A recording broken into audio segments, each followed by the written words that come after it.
Good morning, everyone, and welcome to Great Day Houston Medical Monday. We're starting with the heart. Earlier this month, former Houston Texan and pitcher of health, J.J. Watt, got a lot of people's attention with this tweet.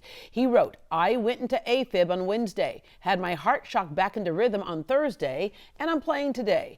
AFib affects millions of Americans, and many don't even know they have it. Joining us to explain what that is and other conditions involving the heart and circulatory system is cardiologist Dr. Rajiv Agarwal with Modern Heart and Vascular Institute. Good morning. Good morning, Deborah. How are you? Good. A lot of us have heard that term AFib, might not realize what it is. And the thing, of course, that got our attention is when somebody like J.J. Watt has it. But the fact of the matter is, like I said, a lot of people do and don't even know. Right. So AFib stands for atrial fibrillation. And basically what that means is the top chamber of the heart, which are called the atria, is just fibrillating instead of squeezing nicely. So you have a dyssynchrony or the top and the bottom chambers of the heart are just out of sync. And a lot of people, like you said, don't know it, but symptoms like just fatigue and tiredness and getting out of breath that we tend to say, well, I don't think I just slept right, or I have stress or this or that, can be your only symptoms of AFib. Yeah, and need to take it seriously because if it's untreated, it could lead to heart failure and stroke and can also cause poor blood flow. All right, another thing that can cause poor blood flow is vein disease. And like we rely on them, obviously, 60,000 miles of basically veins that we have carrying oxygen to and from? Right. So arteries take the blood from the heart and take it to our tissues and organs, and veins bring it back. And there are thousands and thousands of miles of highways of veins and arteries. And a lot of people have symptoms, Deborah, and they just don't know it at all. Yeah, and because some of those symptoms, for example, when we talk about the arteries and have poor circulation, tiredness in our legs, we think is a muscular issue, right? Fatigue in the legs, burning in the legs, mainly in the calf muscles, and usually experienced with walking or exertion. Right, that's the key distinction, is if your symptoms are with exertion. So if your legs bother you, they feel tired, burning, fatigued. With exertion, it's more likely to be arterial disease. Whereas if you have symptoms more at night or when you're sitting, like cramps or Charlie horses or restless legs, swelling, so more stationary symptoms, those are more likely to be due to bad veins. All right, with arterial disease, what are some of the risk factors? So the traditional risk factors, Deborah, like smoking, diabetes, high blood pressure, high cholesterol, stress, and might we throw in these days COVID, which accelerates the blockages process. So that's for the arteries. For the veins, it's more stationary life. So gravity, people that are sitting or standing for prolonged periods of times, obesity, women on birth control medications. They're the more likely to get blood clots and vein disease. Yeah, you mentioned COVID. So is that one of the symptoms of what we call long COVID?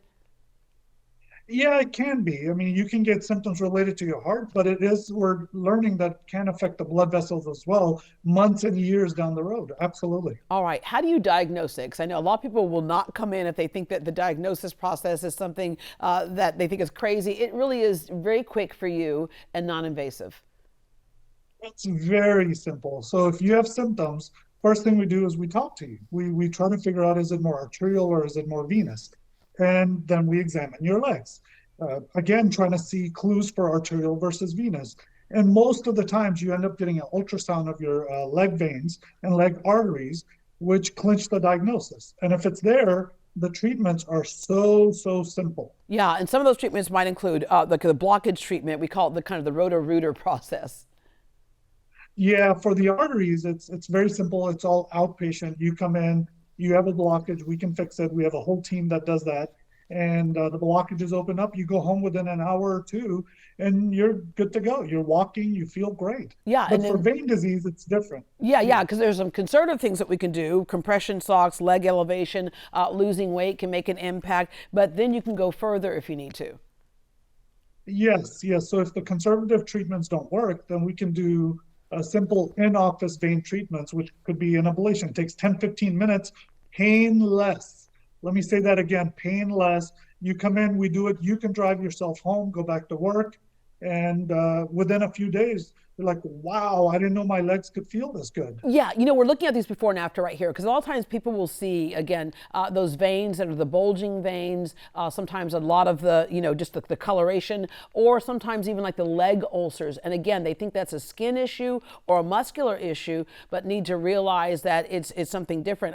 In fact, I had a friend who, she went to a doctor who was not a cardiologist, who said, I think I can take care of that in my office. And they kept treating this wound, but it not treating the underlying condition. So it's not really going to get any better if you don't get to the root cause. Correct. You hit the nail on the head. You've got to get to the root cause of the problem and treat it. And most of these patients that have restless legs or wounds and ulcers, it's actually due to circulation problems. And we've fixed it on thousands of patients, and their wounds and ulcers have completely healed up. Yeah, yeah. Address that restless leg syndrome because we know there are medications out there for that, and sometimes medications can address the symptoms but don't get to the root cause. Again, that's what you like to do, is like, why are we having these problems? Let's fix that. Yeah, so restless legs, number one, is when you feel like your legs are needing to move to get comfortable, mostly at night, but it can happen during the daytime too. And like you said, many people are misdiagnosed with other issues or just restless leg syndrome when it's really due to circulation problems. My mom had it. We fixed her veins, and she's been 5 to 6 years now with zero restless legs and no medications for it. So treat the root cause of the problem and not just put a Band-Aid on it with pills. Yeah, and Dr. Agarwal, for people who have come in and gotten their issues taken care of, overall health is better too. When you consider that oxygen can circulate freely throughout the body, you take care of so many other issues and pain and the whole bit. Yes, just like we tell our patients, just like a good car needs to have good tires on it, your body needs to have good legs on it. And if you're having leg issues, we can help. All right, Dr. Agarwal, thank you very much. Thank you.